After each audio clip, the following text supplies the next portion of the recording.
Hello everyone, welcome to our channel. This is Srishti Agarwal. तो यहाँ पर हम लेकर आए हैं आप सभी कक्षा 8 के स्टूडेंट्स के लिए प्रारंभिक शिक्षा पूर्णता प्रमाण पत्र परीक्षा सत्र 2022-23 विषय सामाजिक विज्ञान का ये पेपर। तो पूरा पेपर आपको अनिवार्य रूप से करना है और देख लेना है कि आपका स्कोर कितना बैठता है। विदाउट आंसर्स आप इस पेपर को करिएगा। तो यहाँ पर हम विद आंसर इस पेपर को देखेंगे। तो स्टार्ट करते हैं जल्दी से इस पेपर को। फर्स्ट क्वेश्चन है, जेम्स मिल कहाँ का निवासी था? आंसर हो जाएगा स्कॉटलैंड। महाराजा रंजीत सिंह कहाँ के राजा थे? पंजाब के। संथाल विद्रोह हुआ था, कब हुआ था? 1855 में। संसद में कितने सदन होते हैं? 2 सदन होते हैं। भारतीय संविधान का जनक किसे कहा जाता है? डॉक्टर BR अम्बेडकर को। निम्न में से कौन सा संसाधन है? वायु, जल, खाद्य पदार्थ, उपयुक्त सभी। तो आंसर हो जाएगा उपयुक्त सभी। चावल की फसल के लिए आवश्यक दशाओं में सम्मिलित है उच्च तापमान, अधिक वर्षा, अधिक आर्द्रता, उपयुक्त सभी। आप देखिएगा चावल की फसल वही होती है जहां पर अधिक वर्षा होती है। हीरा, सोना, प्लेटिनम का सबसे बड़ा उत्पादक अफ्रीका है। ग्राम पंचायत के मुखिया को कहते हैं सरपंच। चूना, पत्थर व जिप्सम का उपयोग किस उद्योग में किया जाता है? सीमेंट में। निम्न में से हुर्डा सम्मेलन की अध्यक्षता किसने की थी? महाराजा जगत सिंह द्वितीय ने। प्रश्न 12 है, सही मिलान कीजिए। आपको ए को बै से मिलान करना है। वेदिका फार्म, साझा संपत्ति संसाधन, जल ग्रह पृथ्वी, मांस टुंडा वनस्पति, गिद्ध अपमार्जक, सामुदायिक भूमि साझा संपत्ति संसाधन। वेदिका फार्म का हो जाएगा मृदा संरक्षण। प्रश्न 13 है, रिक्त स्थानों की पूर्ति कीजिए। यहाँ पर रिक्त स्थानों की पूर्ति करनी है। वर्ष रिक्त स्थान से घरेलू हिंसा महिला सुरक्षा कानून लागू हुआ, कब हुआ था? 2005 से। अगला है, का मतलब होता है कि जिसे किनारे या हाशिए पर ढकेल दिया गया हो, हाशियाकरण कहलाता है। आदिवासी अक्सर अपने पुरखों की गांव और रिक्त स्थान की उपासना करते हैं, प्रकृति की। सरकारी एवं निजी अस्पतालों में कैशलेस इलाज हेतु चिरंजीवी योजना प्रारंभ की गई। अगला क्वेश्चन 14 है, जनसंख्या पिरामिड है। तो यहाँ आंसर हो जाएगा एक देश की जनसंख्या संगठन का अध्ययन करने की एक रुचिकर विधि जनसंख्या पिरामिड है। यह जनसंख्या की आयु, लिंग, संगठन का आलेखीय निरूपण होता है। 15 क्वेश्चन है, सांगानेर अंतर्राष्ट्रीय हवाई अड्डा किस जिले में स्थित है? जयपुर जिले में। 16 क्वेश्चन है, राजस्थान में चलने वाली आर्थिक क्षेत्र की 2 योजनाओं के नाम बताइए। पंडित दीनदयाल उपाध्याय ग्रामीण कौशल योजना और सेकंड है भामाशय योजना। 17 क्वेश्चन है, राजस्थान की नील जनजाति किन जिलों में निवास करती है? आंसर हो जाएगा बांसवाड़ा, डूंगरपुर, प्रतापगढ़, सिरोही। नील की खेती के लिए कौन सी जलवायु उपयुक्त होती है? नील की खेती के लिए उष्णकटिबंधीय जलवायु उपयुक्त होती है। भारतीय धर्मनिरपेक्षता क्या है? भारत में राज्य खुद को धर्म से दूर रखता है। यह धार्मिक मामलों में हस्तक्षेप नहीं करता है।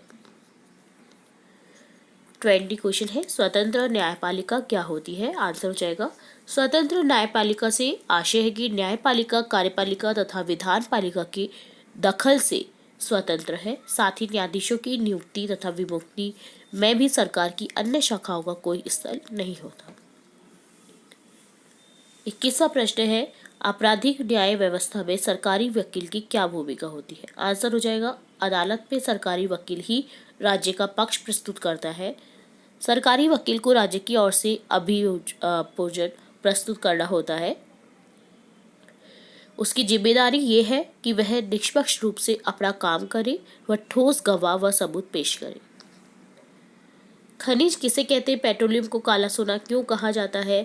तो आंसर हो जाएगा इसका प्राकृतिक रूप से प्राप्त होने वाला पदार्थ जिसका निश्चित रासायनिक संगठन होता है, खनिज कहलाता है। खनिज विभिन्न प्रकार की शैलों में पाया जाता है जिनका वितरण विश्व में काफी असमान है। खनिज बिना किसी मानवीय हस्तक्षेप की प्राकृतिक प्रक्रियाओं द्वारा निर्मित होते हैं। ये अपने भौतिक गुणों जैसे रंग, घनत्व, कठोरता और रासायनिक गुणों के आधार पर पहचाने जाते हैं। खनिजों को मुख्य रूप से दो भागों में बांटा गया है, धात्विक खनिज और अधात्विक खनिज। आहुआ के ठाकुर कुशाल सिंह का 1857 के संघर्ष में योगदान को स्पष्ट करें।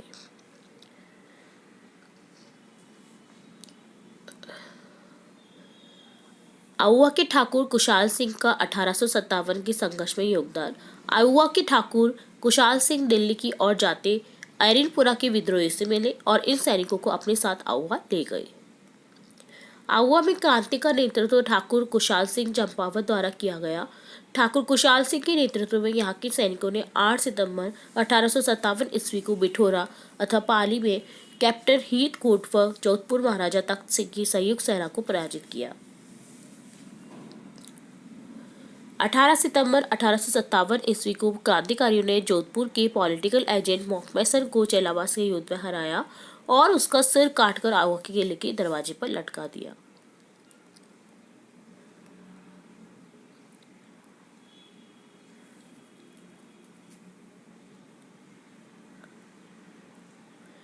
काला सोना क्यों कहा जाता है, इसके अलावा भी यहाँ पर एक और आंसर में ऐड है, जो कि है अपरिष्कृत पेट्रोलियम के प्रक्रम से विभिन्न तरह के उत्पाद जैसे डीजल, पेट्रोल, मिट्टी का तेल, मोम, प्लास्टिक, स्नेह तैयार किए जाते हैं। ये सभी उत्पाद अत्यधिक मूल्यवान होते हैं, अतः इससे बने उत्पादों को काला सोना कहा जाता है।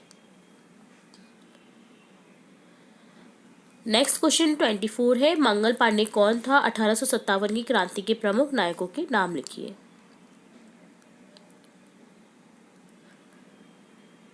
आंसर हो जाएगा मंगल पांडे बैरकपुर में कंपनी की सेना में सिपाही था। मंगल पांडे और जो और भी इनके समान ही हुए हैं, जैसे मंगल पांडे, बहादुर शाह जफर, नाना साहिब, टाटा टोपे, रानी लक्ष्मीबाई, बेगम हजरत महल, मौलवी अब्दुल्ला शाह, बख्त खान, कुंवर सिंह, बिरजिस कद्र, रानी अवंती बाई लोधी आदि।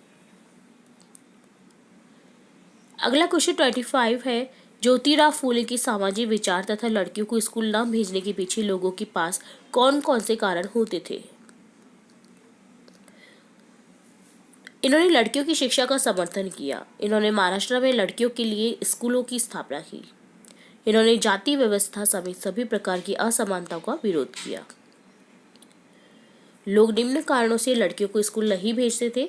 लोगों को डर था कि स्कूल जाने से लड़कियां घरों से दूर भागने लगेगी, इससे वे अपना पारंपरिक घरेलू काम नहीं कर पाएगी, इससे उनके आचरण पर बुरा प्रभाव पड़ सकता है, उन्हें स्कूल जाने के लिए सार्वजनिक जगहों से होकर गुजरना होगा जिससे वे बिगड़ जाएंगी। देश के कई भाग में लोग ऐसा मानते थे कि यदि कोई लड़की शिक्षित है तो वह बहुत जल्दी विधवा हो जाएगी।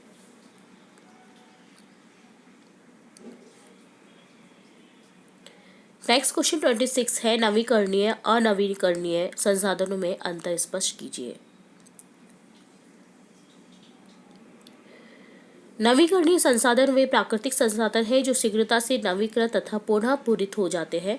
प्राय इनकी मात्रा असीमित होती है। अनवीकरणीय संसाधन वे संसाधन हैं जिनका भंडार सीमित है, उनके पुनः पूरित तथा अथवा नवीकृत होने में हजारों वर्ष लग जाते हैं।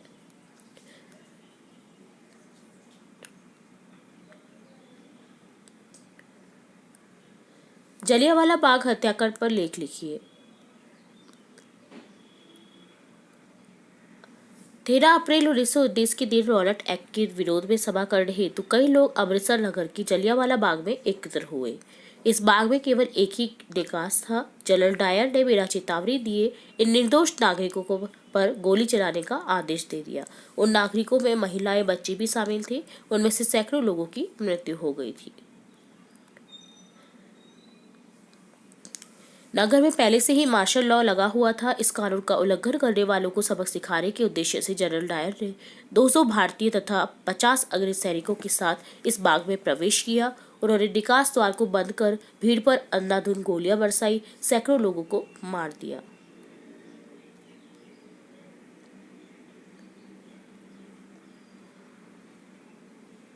असहयोग आंदोलन क्या है? गांधी जी ने असहयोग आंदोलन के दौरान क्या कार्य किए अथवा राष्ट्रीय कांग्रेस की स्थापना के लिए उत्तरदायी परिस्थितियों को विवेचना कीजिए। तो आपको कोई भी एक क्वेश्चन अटेम्प्ट करना है। यहाँ पर हम आंसर देखेंगे असहयोग आंदोलन से रिलेटेड। असहयोग आंदोलन क्या है? पंजाब में हुए अत्याचारों अर्थात जलियांवाला बाग हत्याकांड तथा खिलाफत के मामले में हुए अत्याचारों के विरुद्ध मिलकर अभियान चलाने तथा स्वराज की मांग हेतु महात्मा गांधी ने 1920 में ब्रिटिश सरकार के विरुद्ध आंदोलन शुरू करने का निश्चय किया। यह आंदोलन असहयोग आंदोलन के नाम से प्रसिद्ध हुआ।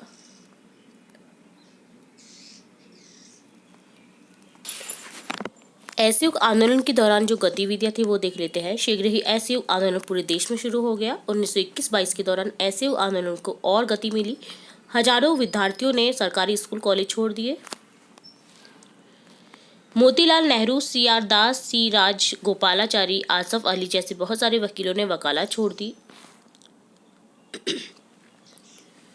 अंग्रेजों द्वारा दी गई उपाधियों को वापस लौटा दिया गया। विधानमंडलों का बहिष्कार किया गया। जगह जगह लोगों ने विदेशी कपड़ों की होली जलाई। 1920 से 1922 के बीच विदेशी कपड़ों के आयात में भारी गिरावट आ गई। स्वदेशी का व्यापक प्रचार हुआ, चरखी का काफी प्रचार हुआ और राष्ट्रीय एकता का ये प्रतीक बन गया। जब ये आंदोलन अपने चरम सीमा पर था तभी फरवरी 1922 में चोरा चोरी पुलिस थाने पर हुए हिंसक हमले की घटना से व्यथित होकर गांधी जी ने अचानक असहयोग आंदोलन वापस ले लिया।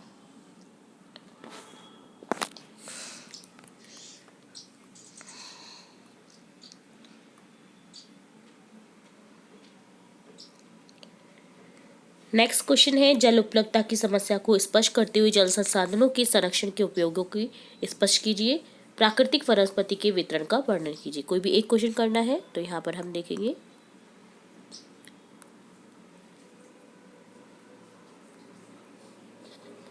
जल उपलब्धता की समस्या। जल एक महत्वपूर्ण प्राकृतिक संसाधन है तथा पृथ्वी के लगभग 3/4 भाग पर जल उपलब्ध है, किंतु इनमें से अधिकांश जल लवणीय है जो मनुष्य के उपयोग में नहीं आता, यानी नमक युक्त है। पृथ्वी पर केवल 2.7% ही जल ही अलवणीय है, जब इसमें से लगभग 70% भाग बर्फ की चादरों हिमानियों की रूप में अंटार्कटिका, ग्रीनलैंड पर्वतीय प्रदेशों में पाया जाता है। अतः मनुष्य के लिए मात्र 1% अलवणीय जल ही उपलब्ध हो पाता है, किंतु अत्यधिक उपयोग जल प्रदूषकों के कारण कई देशों में जल का संकट उत्पन्न हो गया है। जल स्रोतों के सूखने तथा जल प्रदूषण के कारण अलवणीय जल की आपूर्ति की कमी के मुख्य कारक बढ़ती जनसंख्या, भोजन, नकदी, फसलों की बढ़ती मांग, बढ़ता नगरीकरण, बेहतर होता जीवन स्तर है। आज विश्व की अनेक देश जल संकट से गुजर रहे हैं। जल संसाधनों का संरक्षण। वर्तमान में विश्व में शुद्ध तथा पर्याप्त जल स्रोतों की उपलब्धता बड़ा संकट बनता जा रहा है, अतः जल संसाधनों का संरक्षण आवश्यक है। जल संसाधनों के संरक्षण हेतु निम्न उपाय किए जा सकते हैं। अशोधित, आंशिक रूप से शोधित वाहित मल, कृषि रसायनों का विसर्जन और जल निकायों में औद्योगिक बहिस्राव जल के प्रमुख प्रदूषक है। इनसे शुद्ध जल का बचाव करना चाहिए। प्रदूषित जल को विभिन्न विधियों द्वारा शोधित कर पुनः प्रयोग में लेना चाहिए। वन और अन्य वनस्पति आवरण धरातलीय प्रभाव को मंद करते हैं, वर्षा को भी आकर्षित करते हैं, अतः वनों का विस्तार किया जाना चाहिए। जल रिसाव को कम करने के लिए खेतों को सिंचित करने वाली नहरों को ठीक से पक्का करना चाहिए। रिसाव वाष्पीकरण से होने वाली जल क्षति को रोकने के लिए स्प्रिंकलरों से इस खेतों की सिंचाई करनी चाहिए।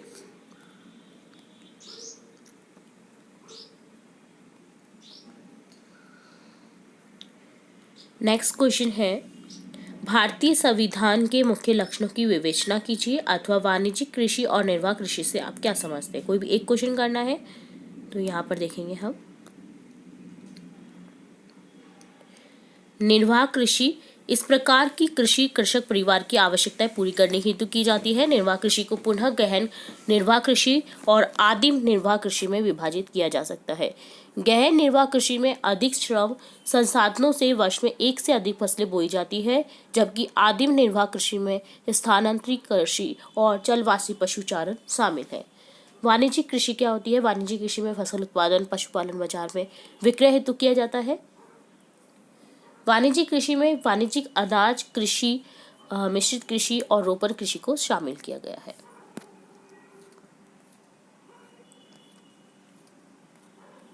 और लास्ट क्वेश्चन है आपके सामाजिक विज्ञान के पेपर का, राजस्थान के मानचित्र में कोई 5 स्थान दर्शाइए। आपको कोई भी 5 स्थान दर्शाने हैं, अजमेर, कोटा, उदयपुर, जोधपुर, दौसा, बांसवाड़ा।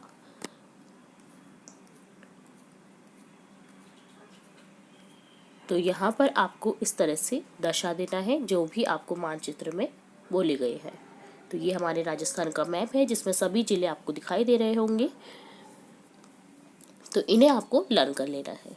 तो इस तरह से डन होता है आपका ये सामाजिक विज्ञान का पेपर। उम्मीद है आपको पूरा पेपर अच्छे से समझ आ गया होगा। फिर भी अगर किसी क्वेश्चन में कोई डाउट रहता है तो आप कमेंट बॉक्स में कमेंट करके पूछ सकते हैं। और इसी तरह और भी पेपर्स और भी यूजफुल वीडियोस आपकी कक्षा से रिलेटेड देखने व सुनने के लिए जुड़े रहे हमारे चैनल के साथ। वीडियो को पूरा देखने के लिए धन्यवाद।